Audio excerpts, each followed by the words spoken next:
welcome to the Forsaken Survivor versus Killer tier list. I'm gonna be making this because I haven't seen much people make tier lists, just a few people.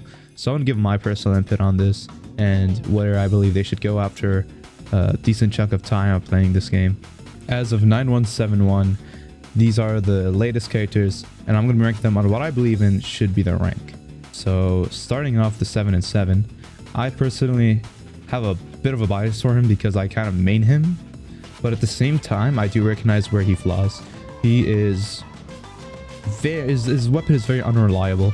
I wouldn't regularly put him in S tier, but I think his cool GUI has like too much cooldown, and his cloning is actually needs a bit of a rework because, to be honest, I've seen him like you could pick different modes if you haven't played him, and there's one for cursor, and cursor is very buggy at times. So otherwise, I think I'd be putting him comfortably at B. But he is not a bad character, don't get me wrong. I just think that if you have a little more experience at this game, you should try him out. And if you're a new player, maybe you should lay off on him. Like, he shouldn't be your first character. That's just what I believe. Next up, we got Builderman. Now, I'm gonna be really honest with you. I think he's an S tier, and this is very controversial. Most people prefer him over Elliot. However, I believe that he can do Elliot's job better because he can just have a consistent healing station, even though it takes a very long time. But if a really good Builderman can put his little station somewhere really well hidden, then I think that he can probably heal any injured person all the way back to 100 or 115 HP. He's also an S tier if the person playing him can actually communicate well with his team and tell them where they hid the stations, then that would be really convenient. On top of healing, he also has a turret, and this turret is actually really well. It's like really neat because it slows down the killer, and that's really good for saving someone from getting chased or just making them slower, because this will always divert their attention towards the little turret station, and they destroy it immediately, or they'd ignore it, but then they have to deal with this annoying turret that keeps blasting them every time the person's getting chased runs around it. So he's really good. He's S tier, no doubt.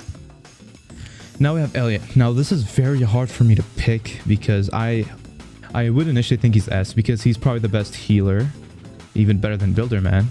However, unfortunately, he lacks what Builderman has, and that's a consistent way of healing because his cooldown is pretty big, and also the fact that he can only heal one person at a time and not himself, which Builderman can do. He can heal himself and multiple people at the same time, and that's why I think he's A. And however, I believe if you're a starter player, you should really get on Elliot because Elliot can make a lot of money really easily out of all the characters, because I mean $10 per healing is not the greatest thing, but it's the best thing we have out of all these survivors. So that's what I believe. And he's also really good at getting away from escapes because of his rush hour, which makes him run really fast. He's definitely an A tier. Really good to have on your team. Now we have Noob. Now, a lot of people say he's F or C, but I've played him and he just has so much weapons in his arsenal. They're just so convenient, man. Like, he's a really good beginner character. I think he's a B. Now, he has a ghost burger, which if I'm not wrong, he can use again when he's the last player against the killer, which means that the killer can't find him while he's in the ghost mode because he has undetectable. So I believe he should be in B tier. And he also has the slate skin, which is actually really OP, because if you're like, there's like 20 seconds left, I'm 100% certain you could definitely get away with it if you have a slate skin. Next up, we have Guest 157, and also known as the last guest. I believe he's S tier, and he is really good at being the stunner of the team. He's also a tank. His role is to basically put in gaps in the killer so that people can escape from the killer. And he's really good at his job too because he has two abilities, tackle and block. And by the way, when you tackle with this character, like, even if the killer swings at him while he tackles, he gets resistance 5 and he takes like barely any damage or no damage at all. And that's really neat, especially the fact that he has a block that just negates all damage and gives him an ability to punch, which stuns the killer for 3.5 seconds, so it's pretty good. Next up, we have Shedletsky. Now, Shedletsky is an A tier because he's a very good individual player. So he has a weapon that damages and an item that heals, which makes him a really good all-rounder. And he's really good at doing his job of being an individual player. He can basically hold his own, and he can also set up traps for the team, like hide behind corners and then swing at the monster, or swing the monster when he's using an ability against someone else. He could be really good in a team setting as well, but he is mostly an individual archetype, and for that he gets top of A tier. Next up, we have Two Time, and as cool as Two Time is and as fun as it is playing him, he isn't that good of a character. Now that's because he has no abilities, obviously, and also the fact that, and his weapon deems useless when he's the last one alive, which is kind of like a thing that universally every killer does, is that they leave the Two Time for last. So they pop their HP and they're basically like an LA but with no heals and no rush hour.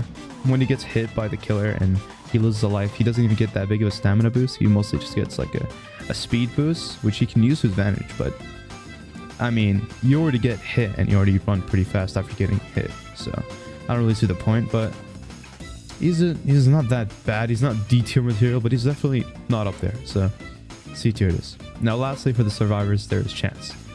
Now Chance, I believe, is a really good stunner, like probably the best stunner in the game. Minus the fact that he's very RNG based in terms of his coin flipping and a little bit on the HP side too. And for that reason, I believe he's A tier. However, I do give him the benefit of the doubt. He is very good if you're able to find a good spot to flip your coins without being hurt and without being noticed, because I'm pretty sure any good killer that notices a bunch of coin flips being thrown around, they'd probably attack you knowing that you're stacked up on weaknesses. But he's a high A tier because he's just the best stunner in the game. He can shoot from far away. Unfortunately, he can't shoot through walls, but he can still shoot. He can still shoot from very far distances. He can hit some insane clips with him. He's really fun to play. He's also my first character that I ever bought, and safe to say I don't regret it. He was really fun to play, and he still really is. So A tier, high A tier. Now that's it for the survivors. Please like and subscribe if you want me to do the rest of the killers, because this is kind of my first video if you haven't noticed. So I'm really excited to see how you guys enjoy my video, and if you guys like this one, I'll keep making more. Thanks for watching, and I'll see you guys in the next video. Bye bye.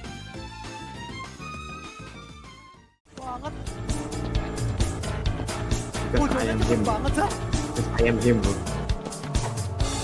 Your mom just shut up and eat.